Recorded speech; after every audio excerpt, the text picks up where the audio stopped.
माँ भगवती के गीत अपने सब गोटे हमरा आवाज में सुनने हेबे सुना सकल जा रहल छी।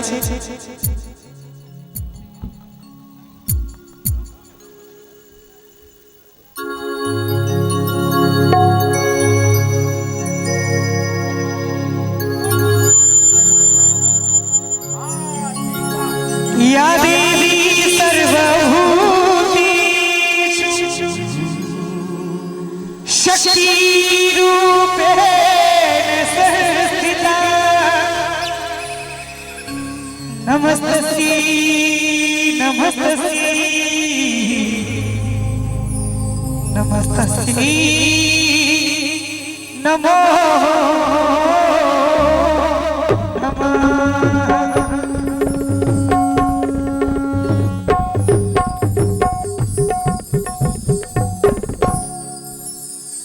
नबका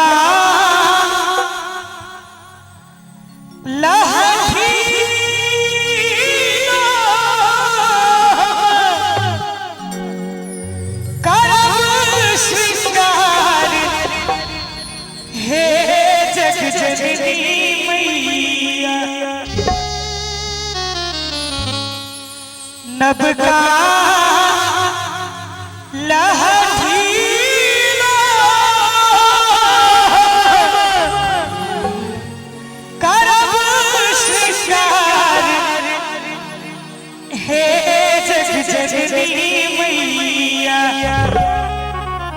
कते गोटे गीत सुनने छे कनी हाथ हाथ करियो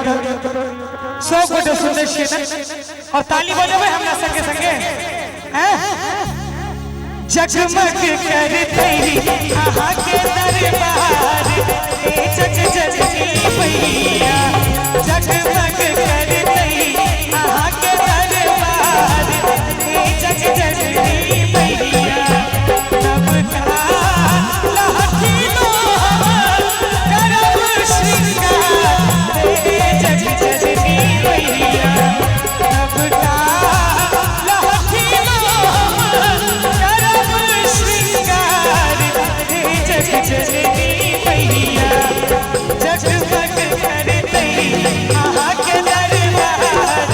हे जग जननी मैया जगमग करते आहा के दरबार हे जग जननी मैया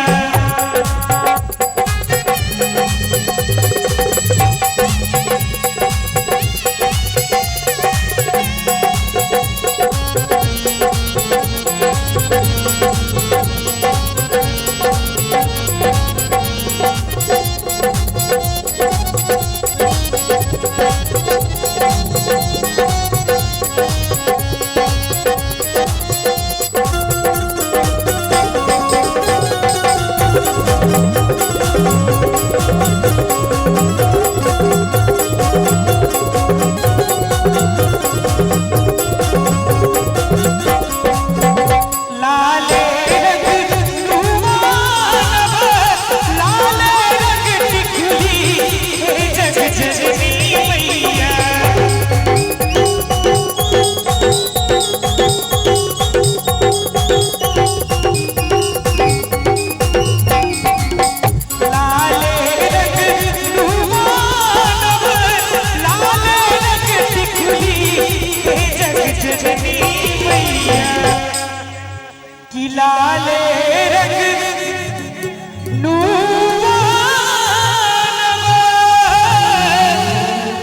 लाल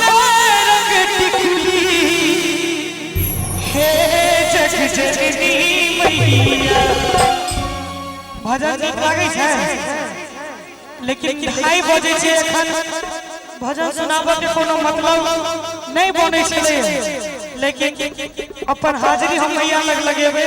तहने दोसर गीत सब सुनेबे एक बार दोनों हाथ ऊपर उठा दियो सब गोटे मैया के नाम पर और ताली बजा के हमरा संगे लाले अरहुल के बेबैहार हे जग जननी मैया लाले अरहुल के बेबैहार हे जग जननी मैया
जननी मैया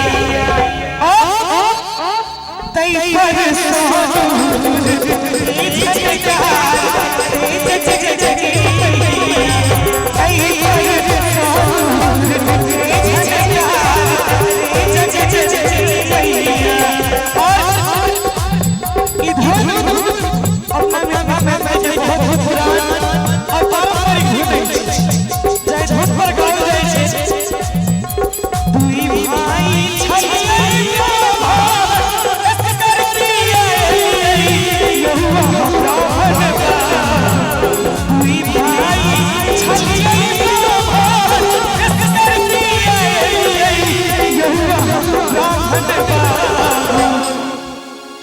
कि दुई भाई छलिया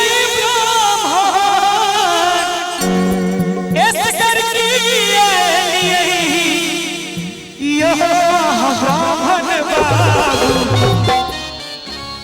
कहाँ छोड़ा छोटा ब्राह्मण बाबू